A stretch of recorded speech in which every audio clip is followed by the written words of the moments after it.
Bonjour à tous et bienvenue dans cette nouvelle vidéo d'Atacolade. Aujourd'hui, nous allons parler d'Excel et plus particulièrement de chemin dynamique. Imaginons que nous soyons data analystes dans notre société et nous avons en charge, entre autres choses, la réalisation d'un reporting mensuel. Ce reporting est destiné à un service qui possède un dossier spécifique dans l'arborescence de la société. Ce dossier s'appelle ici Service. Dans le service, nous allons retrouver un dossier par année, de manière à conserver un historique des différents reportings. Et dans chaque année, par exemple en 2024, nous avons un dossier par mois. Dans ce dossier se trouvent les différents documents qui servent à réaliser le reporting. Et ce reporting est réalisé dans le fichier Excel qui s'appelle Analyse. L'idée de cette vidéo est de voir comment nous pouvons récupérer dynamiquement le chemin d'accès au dossier à l'intérieur du fichier Excel, de manière à pouvoir dupliquer ce fichier efficacement et conserver les liens, par exemple, de certaines requêtes Power Query contenues dans ce fichier. Ouvrons le fichier Excel et voyons comment nous pouvons réaliser cela. Pour réaliser la récupération automatique et dynamique du chemin d'accès au dossier, nous allons utiliser 5 fonctions Excel. Pour mieux comprendre comment la formule qui utilise ces 5 fonctions s'articule, nous allons utiliser les fonctions une par une.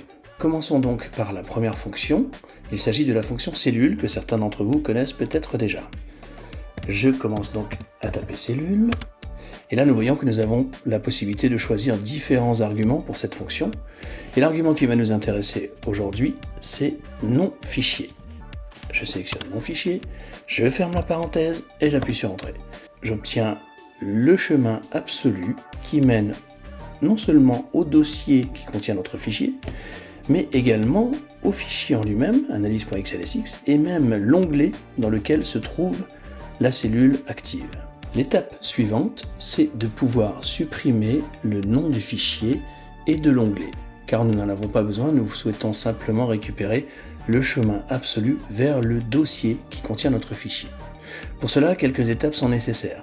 Nous allons commencer par séparer les différents éléments qui composent le chemin avec la fonction fractionner texte. Je me positionne donc dans la barre de formule et je tape fractionner texte. Le premier argument, le texte, il s'agit de notre fonction cellule avec l'argument non fichier.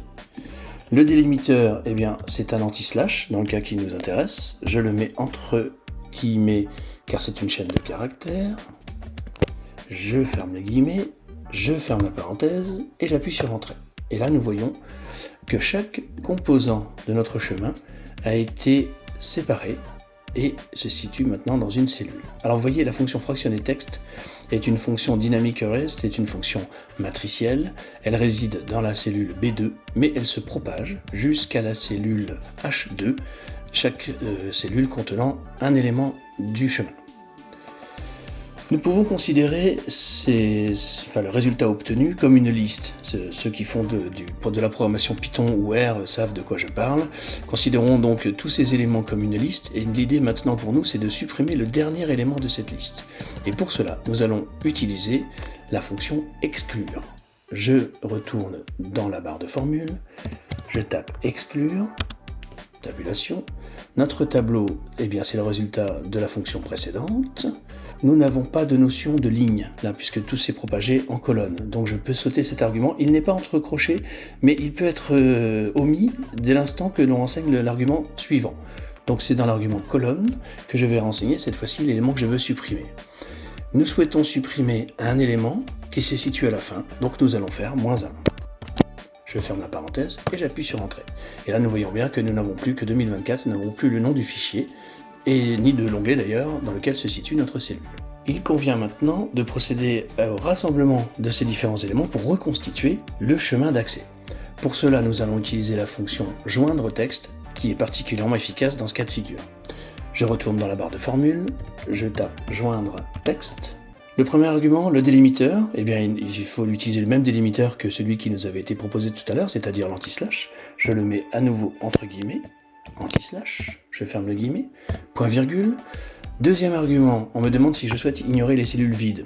Je vais choisir oui, je vais donc choisir le premier argument, le premier choix, donc vrai, tabulation, point virgule, et mon texte, il s'agit du résultat de la fonction précédente, de la fonction exclure. Je me positionne à la fin, je ferme la parenthèse et j'appuie sur Entrée. Voilà, le chemin est à présent reconstitué. Petite subtilité, si ce chemin est à utiliser par exemple dans un paramètre Power Query, il est préférable de rajouter un anti-slash à la fin, étant donné qu'il s'agit d'un dossier. Donc l'anti-slash nous permettra de renseigner après peut-être le nom d'un autre dossier, par exemple le dossier mensuel, etc. dans Power Query sans se soucier de savoir si nous avons besoin d'ajouter un anti-slash avant ou pas. Donc pour ajouter cet anti-slash à la fin de notre résultat, nous allons utiliser cette fois-ci la fonction concat. Alors attention, pas concaténer. Cette fonction est dépréciée depuis quelques temps maintenant dans Excel, donc il s'agit de bien utiliser la fonction concat. Et nous pouvons maintenant renseigner les différents éléments que nous souhaitons concaténer, séparés par des points-virgules. Donc je me positionne à la fin, un point-virgule, entre guillemets mon anti-slash, je ferme les guillemets, je ferme la parenthèse, et j'appuie sur Entrée. Et voilà, nous obtenons donc notre chemin reconstitué. Il s'agit bien du chemin dans lequel se trouve notre fichier Excel, utilisateur, public, document, service 2024. Si je regarde dans mon gestionnaire de fichiers, c'est bien ce chemin que je retrouve ici, avec le dossier 2024 en dernier. Maintenant, si nous souhaitons vérifier que tout fonctionne correctement, je vais sauvegarder le fichier, je vais fermer, je vais réaliser une copie de ce fichier Excel, je vais la positionner dans 2025, et je vais ouvrir le nouveau fichier que j'ai créé. Et voilà, nous voyons bien que tout s'est mis à jour, nous avons récupéré automatiquement le chemin absolu vers le dossier qui contient notre fichier. Bien évidemment, vu comme cela, l'intérêt peut échapper. Cependant, lorsque vous commencez à manipuler des requêtes Power Query qui sont connectées à l'arborescence qui est toujours la même, par exemple d'un mois sur l'autre ou d'une année sur l'autre, ceci devient intéressant car vous pouvez dupliquer vos fichiers, voire même vos dossiers entiers, sans vous soucier de la rupture des liaisons éventuelles avec l'arborescence. Voilà, j'espère que cette vidéo vous aura été utile et qu'elle vous a plu. Si tel est le cas, n'hésitez pas à la liker et à la partager si vous pensez que cela peut servir également à d'autres personnes dans votre entourage. N'hésitez pas à me poser vos questions en commentaire, je me ferai un plaisir d'y répondre le plus rapidement possible. Je vous dis à bientôt dans une prochaine vidéo d'Atacolade. Ciao!